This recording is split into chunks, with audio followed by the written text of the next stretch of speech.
All right, thanks, Lori. So I think we can go ahead and call the meeting to order now that everyone is present at 6:03.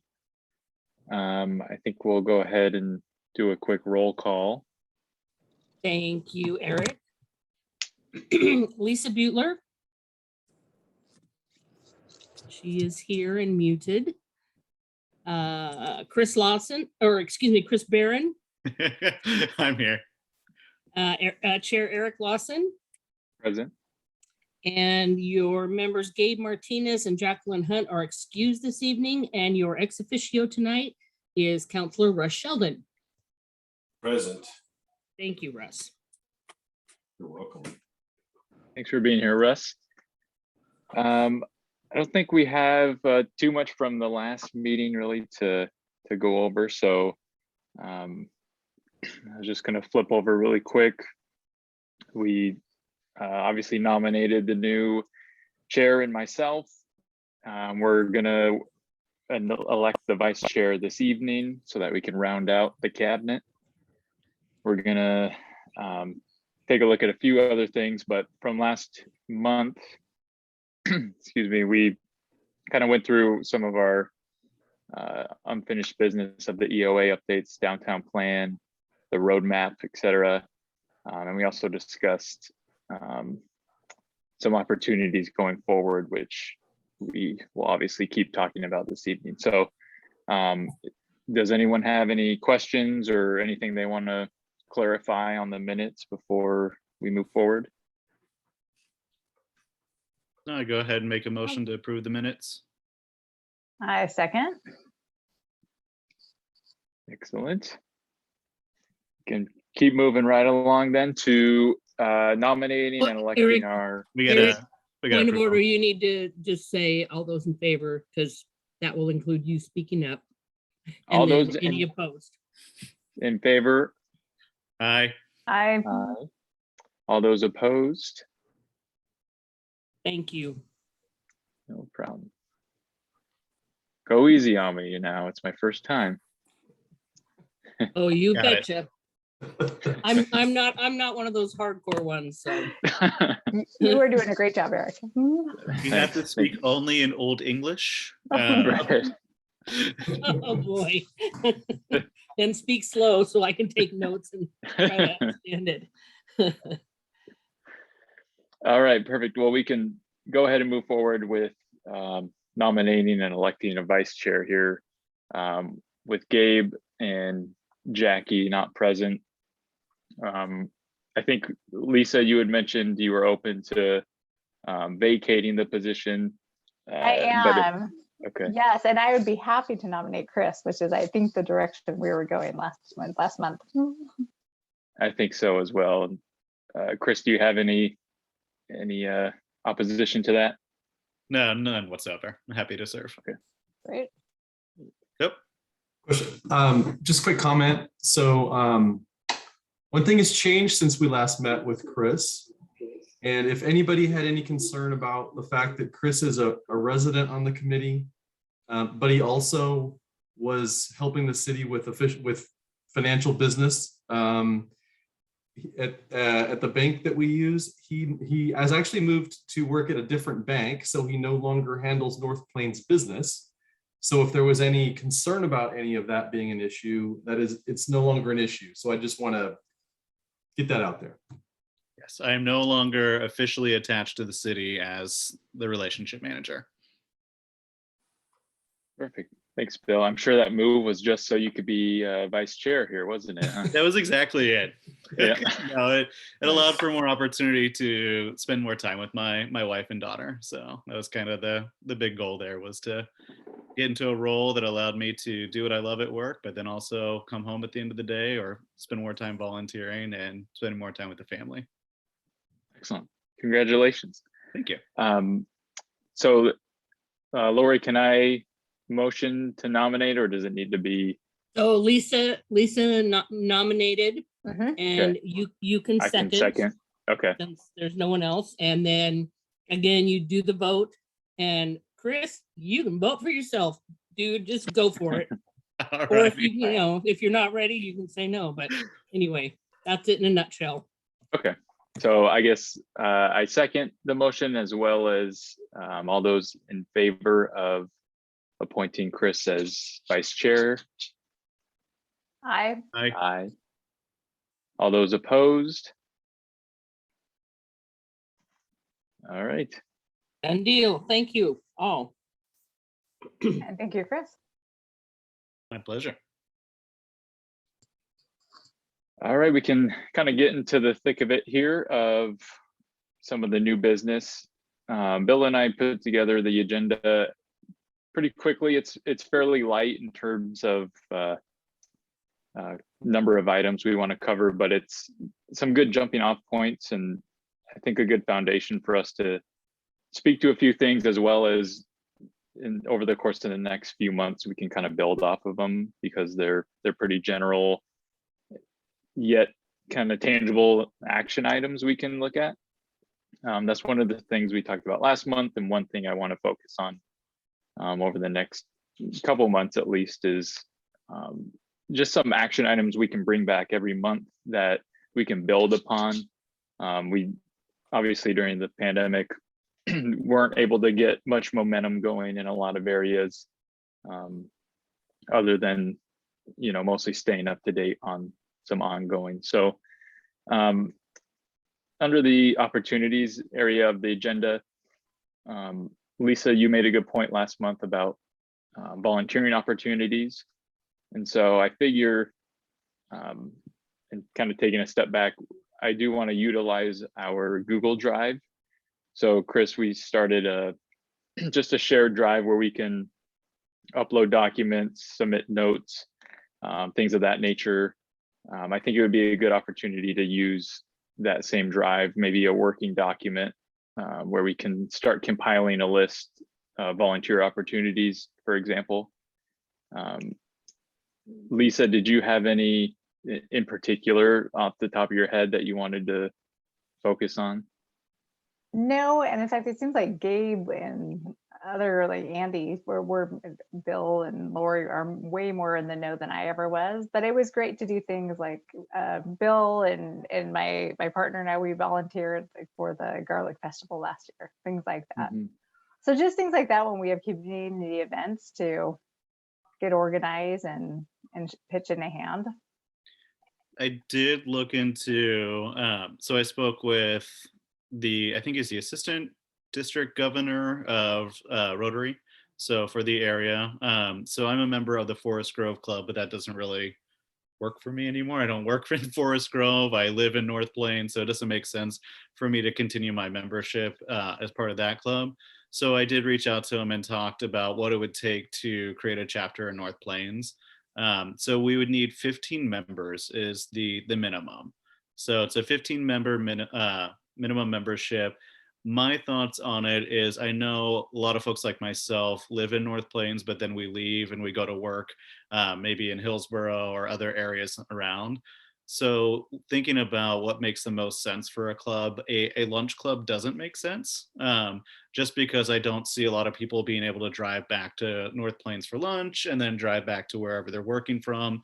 So thinking for the most participation, we'd look at something like a sunrise club or a breakfast club, something that we could, build a catalyst for volunteerism. I think that's really the idea of EDC, is to build these programs and then let them flourish and let them kind of help the economy out here, whether it's through bringing on new businesses or it's bringing on something like a civic group that'll just want to attract more folks out to our community. So we only need 15. I'm one, so that brings us to looking for 14 people that would be interested. And then the application process is fairly simple. It just has to be an existing Rotarian has to, I think, be the one to go ahead and sign up for that. And then the process to become a Rotarian was, I won't say it's lengthy. It does take a couple weeks, because usually you need to go to a meeting, you have to be sponsored, you have to go through like their onboarding program and like understand what it means to be part of that civic organization and what their values are. So I think that there's probably, though, in reality, we probably have at least 15 Rotarians in the city of North Plains that are belonging to other clubs. So I think the idea would be to cast a net out and say, hey, how do we feel about creating our own chapter in our own city? So that way we can start looking at opportunities to volunteer more on a local level. How do you contact those people who are existing Rotarians within the boundaries? There's DACDB. So there is actually a database that will show you like all the Rotarians. So each Rotarian has that login, and you can log in and you can see who all the other folks are within the organization. It will sometimes include like addresses. So like I could look at the Forest Grove Club and say like, hey, is anyone, you know, part of or living in North Plains, but they're coming out here to Forest Grove. The other thing too is just to talk with the district leaders and the government, like their governor is what they call it, and just say, hey, we'd like to really put this out there. Can you send out a message to, you know, clubs within the surrounding areas and see what you can do to gauge interest? And if there are folks that are maybe belonging to Hillsborough or Cornelius or Forest Grove, and trying to get them to just say, hey, why don't we just, you know, all meet up? The other thing that's nice about it is like, usually you are meeting up for coffee. So, I mean, that does, in a sense, it does help like one of our local businesses if we're going to go and on a weekly basis meet for coffee somewhere. I mean, it's not much, but like 15 people coming in and grabbing coffee and scones, I mean, that can make sure that we don't lose a small retail shop. We can bounce around too to other locations within the city. So I just think it's another way that we can just pour back in, not just on the volunteer side, but then looking at like how we actually, that meeting will generate some income for some of our local businesses. So do you kind of foresee us, excuse me, as a committee, essentially moving that way as a group and trying to kind of? Yeah, I think it would be our role, and it would be to court, so to speak, and help facilitate that. I'll just be quite honest. I know that takes having a president of the club, and I will not be the president of the club. I will absolutely be a member of a Rotary Club out here. I'd rather be somewhere more local anyway. I think of all the good that those clubs do in their cities, like with street pickups, beautification projects. I mean, they'll go down Main Street and make sure that Main Street's looking nice and clean, paint facades and all that stuff. So there is a huge benefit to it. But yeah, we would need to find someone that's also willing to step up and say, hey, I'll be the president of this club. So I think that's where we need to find our leader first. And so approaching the district level leaders of Rotary and saying, are there like up and coming leaders that also happen to live in our neighborhood, and see if they'd be willing to take that project on. I think the biggest thing is just making sure that we set it up smart. And that's why I think a breakfast club is really the type that we need, like 7:30, 7 o'clock meetings. I know that there's the Sunrise in Forest Grove, and I think they meet like 6:30. I wake up at 5:36, but trust me, no one wants to see me at 6:30 in the morning. I'm not going to have much to say at that point in time. So I think it's finding a realistic time of when that club can meet as well. Okay. Bill, just to kind of pick your brain a little bit, do you get the sense that there would be an appetite for that sort of, especially if you know of anyone who would want to take on that role of president of the club, but just kind of from your inner workings in the city in terms of interest, does that sound like something that could pick up some steam pretty quickly? I think from a city perspective, I think what I would say is from a city perspective, we would love to see the social infrastructure of the community build up, including, I mean, I think the big point I heard, really, what I personally heard and what Chris said, echoes a lot of the reality of North Plains and how it's changing. The community has long had social and commercial and employment things outside of North Plains, and then they would go back home and then they come back home to sleep. Well, that's changing. And so as population grows, I think from a city perspective, we would love to have a more elaborate network of clubs and groups that we can communicate with and try to get the economic development, community development effort and communication out to. I don't know about like picking one or starting with one in particular. Like for instance, Russ, I know he's in the Knights of Pythias. So I think as a city, we would want to try to help or work to find a path so that we grow volunteerism and social infrastructure in the community. For me, I think what's most interesting is understanding what we don't have and trying to figure out how could we help build it. We have a very active chamber that very much represents North Plains businesses, but it also has a kind of a much wider territory. But we don't have a downtown organization.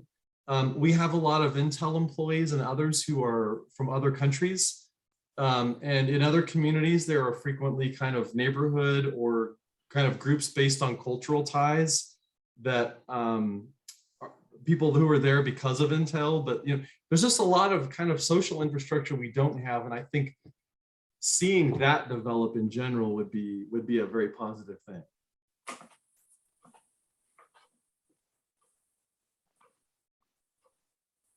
Yeah, Just to kind of, Whichever direction you wanted to go with whatever group, I mean, that, right. that's fine. I think the city itself wouldn't pick one or the other, a group or the other, but we'd be interested in helping communicate and that sort of thing. There are so many different clubs out there. You have Lions, you have Knights of Pythia, you have Rotary, there's Kiwanis. I mean, there are plenty of civic organizations out there. So I think really it's seeing, like you said, Bill, let's see what the community is looking for. Let's see what they're needing. I do know that each has kind of a different flavor of them. So making sure that we find the one that really fits our community is going to be extremely important. One of the things I think of, and again, I'm biased because I am a Rotarian, is there is levels of Rotary. So you actually there's a high school group, there's a younger group. So that's where you can start to build a sense of community that, really expands all age groups, as we're starting to see, like my daughter's going to go to school in North Plains. We live here. And so having opportunities to, have our children be involved in the community as well, and finding ways for them to volunteer and make it a family event, then we're not only showing that it's a community group, but it's also, we're showing North Plains as a family community. And I think that's really what my wife and I saw when we moved out here, was this sense of family and community. And I think that's truly the brand. And so we think about North Plains, we got to think about whatever we do, how does it match with that? So, okay, so here's a potential action item for you all on this very topic. Okay.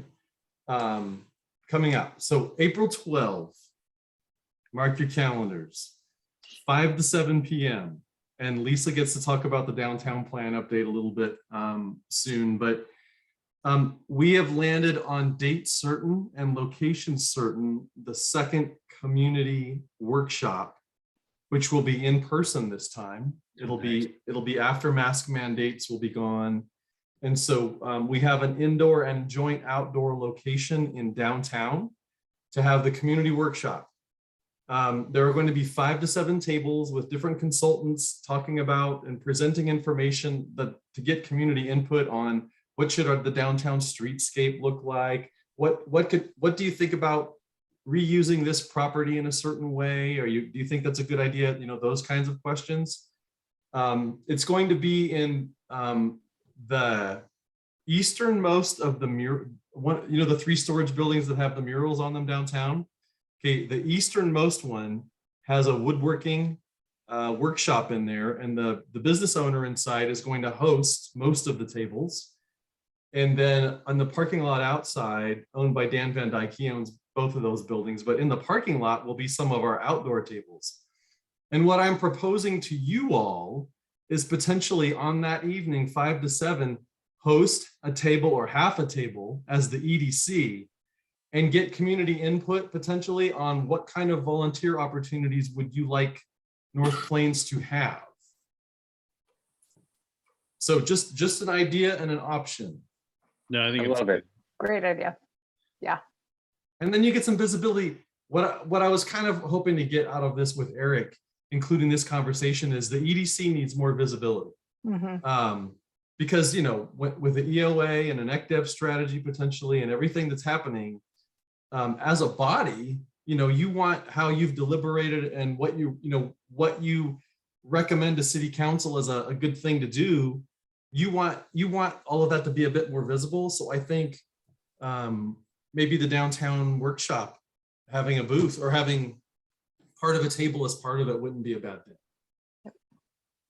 Bill, on that same topic of gathering feedback, when was I've seen them done, like City of Forest Grove did a pretty robust survey of the population out there in regards to like what types of businesses they're leaving town for, what types of jobs they have in the area. Do we have any survey done recently, or is that something that we can start working on together as a group to put out? So the most recent one we have is I believe in the winter of 2020, right before COVID, the chamber did an extremely detailed one. Okay. Now granted, it was pre-COVID, but I'm pretty sure Cindy Hurst, who heads up the chamber, I'm pretty sure they'll do another survey at some point. But that's the most recent one we have that gets at some of that. Okay. Now, you know, and that's membership of the chamber. That might not necessarily be focused on certain types of industries or that sort of thing. But at least as of, you know, February 2020, a pretty detailed one has been done. Interesting. Yeah, I'll step in for just a minute. Yes, we're interested in repeating that. It's rather old. Our population's grown. The needs of the community, we certainly identify that those things are changing, and we obviously want to be able to change with it. And it's not just for promotion of the Chamber of Commerce, which is sure an objective for us to learn about people coming in, but we're also, you know, taking a lot of steps to inform people who are coming in, and then, you know, get an opinion on what they're looking for, what kind of services aren't available here. And some of that ties into where the council's, well, not only the council, but where the committee on the growth, in other words, in our, you know, opportunities in our future growth zone or UGB, which I think we're halfway through that process. But we have to identify, you know, some land to bring development into that is employment related. And not only does that land have a good high assessed valuation, but it brings jobs here to keep people here or bring people here to fill those roles. So, I mean, there's a lot of things that go hand in hand, but certainly a survey to find out what folks are interested in. There's a lot of current volunteer opportunities that aren't filled. And principally because in some cases, you know, people have been reluctant to go out. Of course, even in the pandemic, that has its own side effects and spillover. But the reality is we need to reach those folks, and that needs to be done at all levels, including our city committees, so that we can fill those with people who bring either fresh ideas or at least a good understanding of what they want their community to be like. Because I think we all have some vision of what we want the community to be. It may be all different, but I think by and large, getting some general direction in that area is something we need to harness, and we will need to harness it more as we go forward. And if we grow the UGB and we get the kind of industrial and commercial lands, then, you know, it's a lot about promoting this community in terms of what it has to offer to attract business, so that we're not just a bedroom community, in other words. But there are opportunities out there now. There's certainly opportunities. I would suggest you reach out. There's opportunities at the chamber level, the NPEA, which is really about events and city events. There's a lot of other opportunities that could probably be developed or should be developed that we don't have. Do you mind touching on really quick, Russ, just the Knights of Pythias and kind of how we might be able to get involved with them as well? Well, certainly there's opportunities there that the Knights have been, well, they were here before North Plains was here, long before.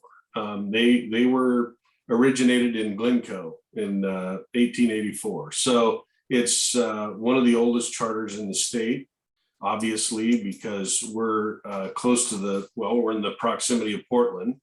So we're Glencoe Lodge number 22. That means we're the 22nd lodge to be formed in the domain of the state of Oregon. But it's like a lot of other fraternal organizations, we're probably more civic minded than we were fraternity, as they were back in the 1880s and times when they didn't have a lot of alternate activities. And, you know, it all originated as a men's club, but it's opened up to women as well. I mean, it's about civic participation. It's not only fraternal, but it's a lot about how we help the community. So typically when not only do we support financially a lot of programs in the community, we're always looking for something to accomplish. So if somebody else needs help, whether it be the chamber or the city of some sort, you know, we can be there. So and we vary in our membership. We have about 44 members. Some of them, the core members that are more active than others. We have a few dues paying members who don't participate a lot, but when the call to action comes, typically they'll rise to that. And so, you know, that's been here a long, long time, and it's been men centric in the past, but that's changing. So, you know, we're looking for things to do in the community in a lot of cases. We're looking for opportunities to help other organizations, just like you're looking to do in a lot of ways. Where are the holes? Where are the gaps? And I think that's something that maybe our city in some ways is a little disconnected about, is, you know, how do we have a central place for opportunities? And I'm not sure that, you know, we should rely on the city to create that, or we have committees for volunteering and opportunities, so people know where opportunities are, where they want to give 2 hours, or, you know, where they want to go to something once a month or twice a month, or attend a commission meeting, or help out at the Garlic Festival or other events that take place. Because obviously things like the 4th of July fireworks, that takes time, coordination. And while a central committee may be doing those things, certainly there's lots of opportunities to assist. So I think there's opportunities that can be taken now. Certainly forming another organization isn't a bad idea. I think that's can only benefit us, but it takes a lot of mustard to get it done. Because I moved to North Plains in '96, and yeah, I lived out of town. I lived, I lived 4 or 5 miles up Dixie Mountain, and so, you know, and I spent 13 years up there and got tired of manicuring 5 acres, so I moved into town. But I participated and volunteered a lot in the community, not only with the Knights, but with other organizations, and then kind of went full in a few years ago and participated in the budget committee and then on to the council. But there's a lot of roles to play, and there's a lot of voices that should be heard, and sometimes they're too silent. We don't see sometimes enough people even on our city council meetings. Not that we have a lot of controversial majors, but you know, it's a little sleepy at times, and we don't have the baseball organization like we did before. That takes parents, and some of this is centric around the school, but we're kind of disconnected from the school because the school really is in the city, but it's not part of the city. And some smaller communities have that. They have their own schools and they're in their own jurisdictions. We have Hillsborough, who's providing those services. So there's some disconnect there between not the principals, but you know, the district in general and their involvement in their communities that they're in. Perfect. Thanks, Russ. Appreciate that. Kind of just going quickly back to the community workshop before we move on from there. If that sounds good with you, Lisa and Chris. Bill, are you the main point of contact for that, or is there someone I can reach out to? Work with me. I'm working with a Okay. consultant. I'm working with the consultants and the businesses on logistics for that. So Okay, so we'll work on that, get a table set up, figure out the logistics of all that. But yeah, I think that's an exciting kind of next step, at least into April here. Mhm. So yeah, And I think then, do the table, and then I think one thing that we can do on the side, just to wrap up that topic, is we should Mhm. definitely put we should come prepared. So we should know what questions we want to ask. So there's going to have to be some work done outside of even just these meetings, but just being able to send a workshop back and forth with each other saying, hey, here's some of the questions that came to mind. It's that old saying, garbage in, garbage out. If you ask bad questions, you're not going to get the right results. So we got to really make sure that we wordsmith it to get open answers and not just yeses and nos, because yeses and nos will only give us just the tip of the iceberg. definitely. So good point. And I would just point out that before April 12th, you will have your April EDC meeting. So that could be on the agenda to cinch that up. I like it. So I was skipping past our second item of guest speakers really quick, joining other committees and groups, because we pretty much covered that. That's a one in itself with the volunteering. So also, I just wanted to note before we go back up to guest speakers, just in case anyone did have public comment, I don't know if anything was submitted. I'll double back on that at the end of the meeting here, as I skipped over that before approval of minutes. So guest speaker opportunities is another thing we spoke about. I want to say it was even last year, just bringing on speakers to kind of inform us as a committee and do a little bit what we're doing tonight, just in terms of learning more about opportunities out there to get involved. Similar to the volunteer opportunities, I think leveraging some type of working document where we can just each list 2 to 3 people we've come in contact with, reached out to, who would be willing to meet with us. It just has to be, 20, 30 minutes of their time at the beginning of our meetings, I figure is a good time slot for anyone willing to speak. But that's something kind of in the background throughout the month. I suppose we can, as we think of people or want to bring people on, we can start compiling kind of a list that we can reach out to people and see what their appetite is to come speak with the group. Yeah. Okay. Yeah, Bill. So right out of the box, I am going to ask if what you think about, I'm going to propose our EOA consultant to come and speak to you in April. The EOA is substantively done. And we have findings about what types of industries and how much employment land the Nice. city should plan for over the next 20 years. On Monday, City Council is going to get a drill down on this as part of a 4-hour leadership retreat. So they'll have heard all of these results and will have gotten to, briefed on what the findings are and why and what the implications are. And so by the April EDC meeting, having the consultant come in and just kind of give higher elevation. This is what we found, and this is what the economy could look like 20 years from now, that sort of thing. The April meeting could be an appropriate, presentation for part of that time. The Bill, other ideas would be, I'm sure you have a pretty good network of folks at other cities that are similar to ours. Looking at like cities that essentially look like North Plains 5 years ago, but now they look different. And how did they get to that point where they essentially the bubble popped and you start seeing, more businesses come out there? I think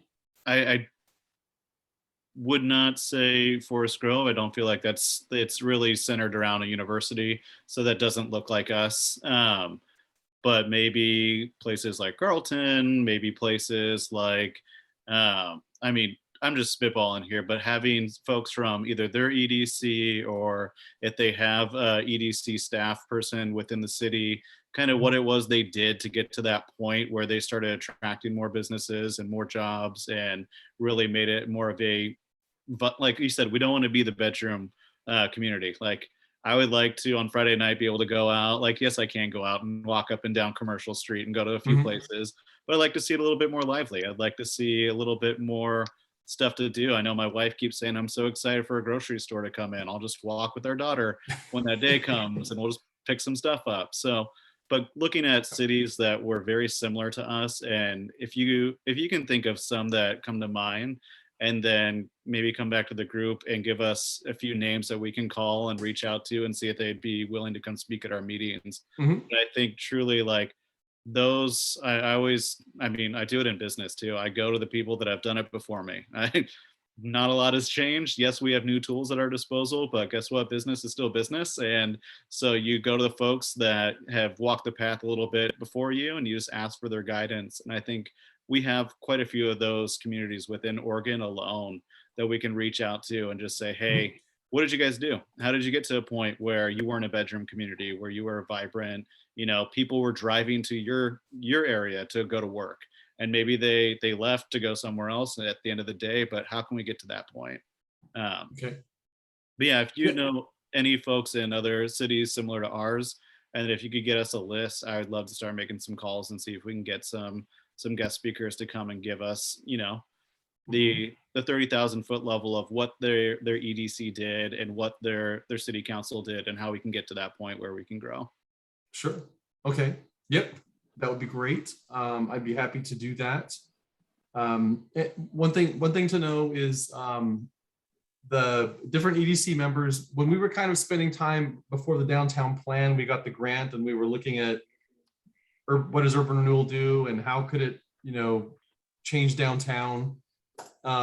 Different folks kind of case studied other communities that had some commonalities, but starting with downtown in a small community.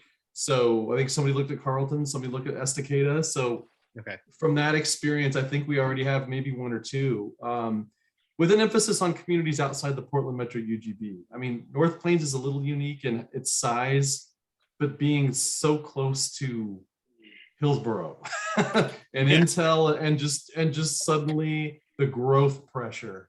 I mean, Sandy could be a good community. It's outside the Portland Metro UGB. It's kind of on a tourist route, of course, you know, going up to the mountain. There are examples. And so you can think about communities on your own. Let me know if any come to mind. I can rattle off a few. I've already started. So sure. No, I think Sandy is a good one. I mean, we're kind of in that same boat. We are on the way out to the coast, and so it's a similar. You know, if you're heading out to the coast, I saw it when I moved out here. Like Tennedy's reviews, pizza. Everyone's like, "Yep, best place to stop." It like right before you start to heading out to the coast. So how can we, you know, grow more, be more known for that? Because I think that's very much what Sandy is too. It's like before you're heading up to Mount Hood, you're usually stopping there. So Mhm. Yeah, totally. Hey, So Bill, this is Rudy. I throw out Malala too. I don't know a lot about it, but it just feels similar to North Plains in size and proximity to to Portland and such. And I hear of a lot of pressure out there for both residential growth and industrial growth as well. So I mean, Canby for that matter. Canby's kind of turned into an industrial powerhouse in Clackamas County, south of the Portland Metro region. So yeah, Portland Metro it's UGB. quite a bit bigger than North Plains. It Kind of got yeah, a it head is. start.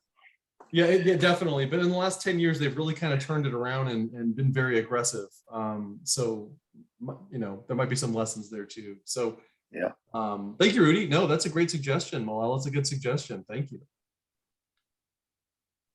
But we can do Lisa, that. was it- We can do case study communities. Absolutely. Yeah, I know we touched on it to your point, Bill, last year. I looked at Carlton, and then Lisa, did you look at Estacada or was it a different?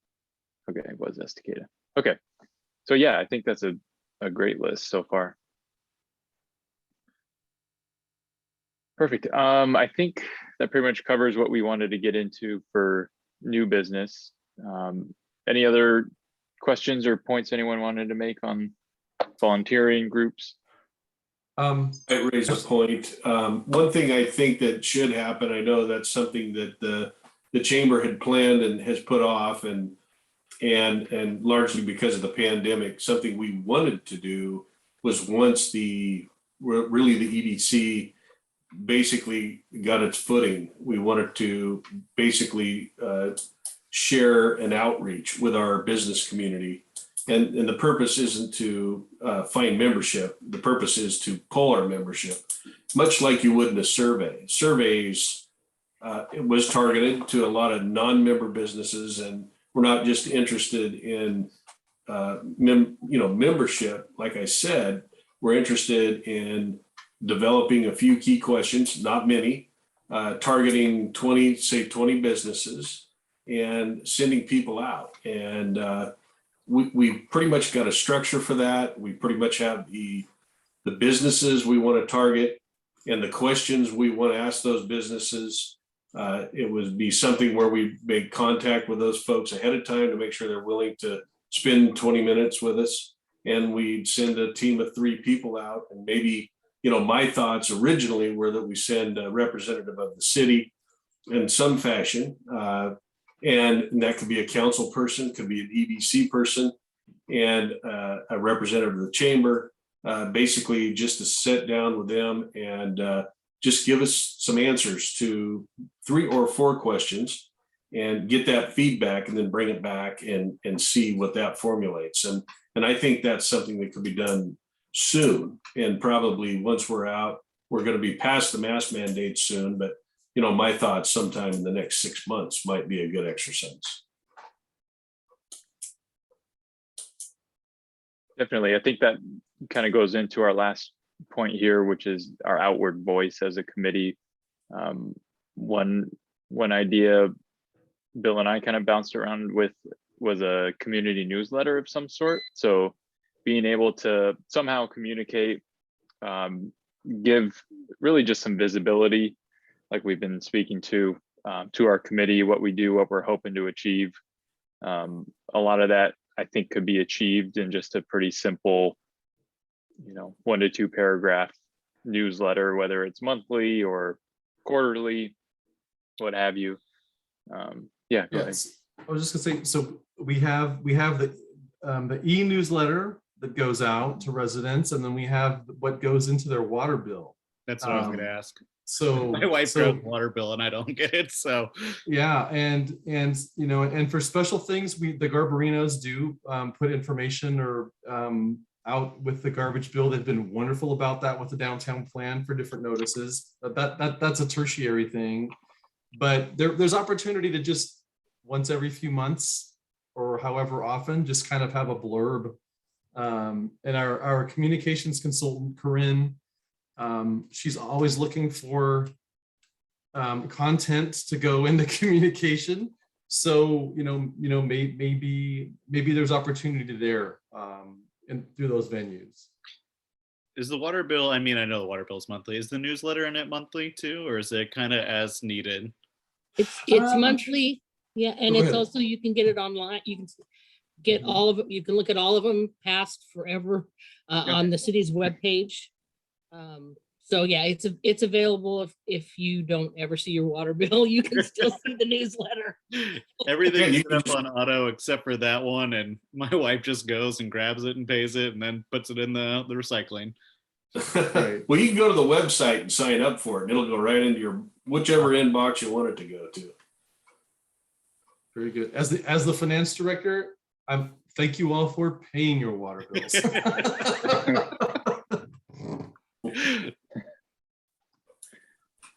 Perfect. All right. So I think that one might be a little bit more of a task we can work on over the next couple meetings. Because it might take some bringing in different people and things like that. So, but if there's an appetite with the group, granted, we don't have the full group here, but Lisa and Chris, if you guys think it's a good good idea to at least start thinking about, you know, how we could communicate our externally, I guess, with the city and the people in the city. I think that would be a good idea. And maybe it's something we could rotate as a responsibility, a contribution, so it's not only one person has to come up with material. Yeah, I think Yeah. it's a good idea. Perfect. All right, last couple items just of unfinished business. Bill, you already touched on a little bit of the EOA. So hopefully next month we can get even further info on that once it wraps up and whatnot. Downtown plan update. Lisa, do you have a meeting coming up for the? Not that I have heard of, unless Bill Okay. knows of something upcoming. And I actually hadn't heard it until Bill mentioned it, the open house in April. So So thanks for bringing that up. yeah, there's no advisory committee meeting until after the community workshop. So we have two Okay. things coming up with the downtown plan. One is the community workshop on the 12th of April, Tuesday evening, 5 to 7, like I mentioned, where you may have a half a table or table set up. And that will kind of be like the big community input, bring the kids sort of thing. And then that week and the week after, there's like a 2 or 3 week time frame, including that meeting where we'll have an online survey that drills down a bit more on what is discussed at the workshop. The workshop's the in-person opportunity to go to learn about things. And the online survey is the opportunity to really answer specifically about a bunch of different things as a resident or a business. So those are the next 2 steps in the process. And then after we get all that information, we'll come back to the advisory committee and talk about what we heard. And Bill, is the thought when they come back for that, is that kind of the point where they'll make recommendations, the consultants? They'll probably just come back and talk about what they heard and discuss what the recommendations are beginning to look like. Okay. Ultimately, what the consultants have to give us is an action plan. They're not going to give us they're going to give us a glossy planning document, but really what we requested of them was an action plan to sequence very specific things for the city, and particularly the Urban Renewal Agency, to take on as projects. Okay. So it's not just here are your concepts and here are your design standards. It's okay, do this, this, this, and this. That's coming. I think what we'll just talk about is what we heard. All What right. do you committee think about it? And then we're going to go out and later come back to you with recommendations. Okay. So there's your update for the moment, committee. Thank you, Now, Lisa. other than that, I mentioned last time, there are notes from the January meeting out there, and I have not gone through all of them, but there are some survey results out there if anyone wants to look at them. I think the only update, but the big takeaways I took from it are people really want more restaurants, people want sidewalks, and some interest in having some more mixed dwellings rather than single family units. So those are the 3 I took away from looking at the survey. But there are quite a few pieces of information on the website.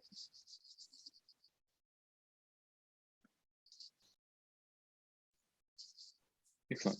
And then the roadmap, EDC roadmap that we've been working on, that I think last we discussed was going to get a facelift visually and just kind of reworked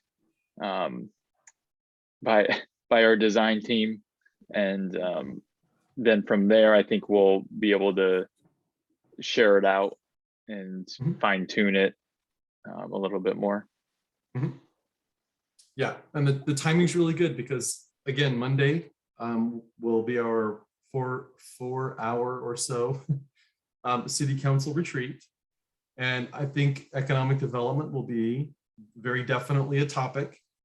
And so once we kind of hear and talk about that with council on Monday, then maybe we can fold some of that into the roadmap, and then at a later date, try to meet with council and say, we heard of your new goals, and here's kind of the roadmap we've been working on. We've we folded those in, and you know, we'd love to help some of these things happen, sort of thing.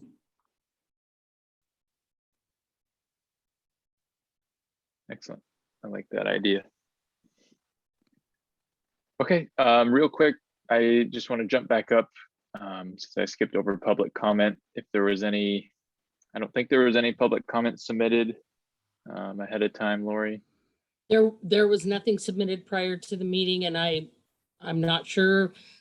We can check with Planning Commissioner Van Domelen, see if he has any words of wisdom, or if Rudy has anything, but other than that, there's no one else on the call for public comment.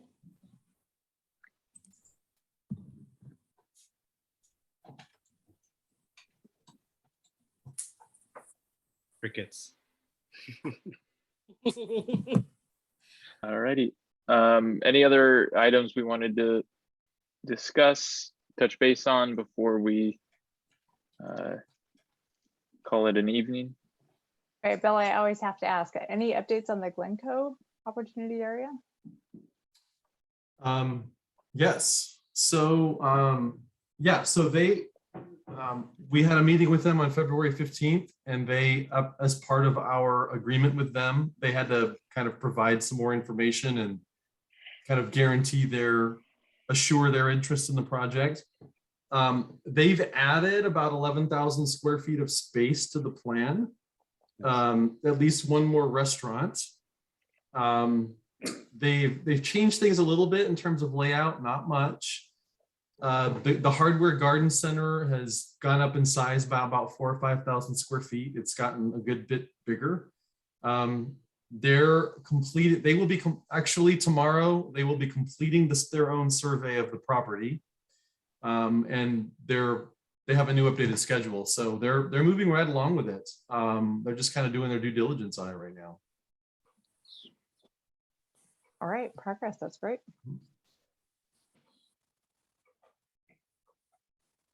Bill, may I ask? I understand that the EOA was dropped off maybe yesterday or Monday. Yes, Monday evening we got a revised draft. That's correct. Okay, and there's nothing you can share with the EDC at this point, I suspect, until you share it with you have your workshop with the council. Yeah, I think, yeah, after we have our workshop with the council on Monday, and we just kind of give them you know, a good thorough review of what the report says. There's still one section missing from it that is meant to kind of fulfill and proof out some statute regarding EOAs and content and targeted industry information and that sort of thing. So it's not complete yet, but the land need findings and the methodology arriving at that and all that information is basically done. So I think after the council meeting on Monday, after hearing their reaction and what they think and moving forward, I think after that, some of the information will be getting out. Yeah, thanks. Sure. I think the idea of this, because we had an EOA, but this was kind of a revised one, but to get a little more in depth on business and industrial and what the demand might be in maybe the best location kind of idea. Is that right? That's correct. So yeah, this EOA is basically brand new from scratch. It's not, I wouldn't call it an update because it fundamentally had to estimate land need in a very different way than the 2018 one did. I actually did the 2018 EOA for the city. But how it had to be done was very different from how this is being done. And this one's being much more cognizant of how North Plains has been growing in the bedroom community direction and needs to have an economy and what it's going to take to balance things out. And the fact that Hillsborough is so close by and they're almost out of land. And the state's all of a sudden all over trying to find a way to supply land to the high-tech industry because we're losing jobs, most notably to Ohio with Intel. So the methodology and the findings of this are definitely done differently than the previous EOA. Yeah. Well, it should be interesting, and I think maybe a good roadmap for your committee, for Eric and Chris carrying on here. Once you have that information, I think it'll be helpful in deciding the EDC's agenda for the next several years too. Good point.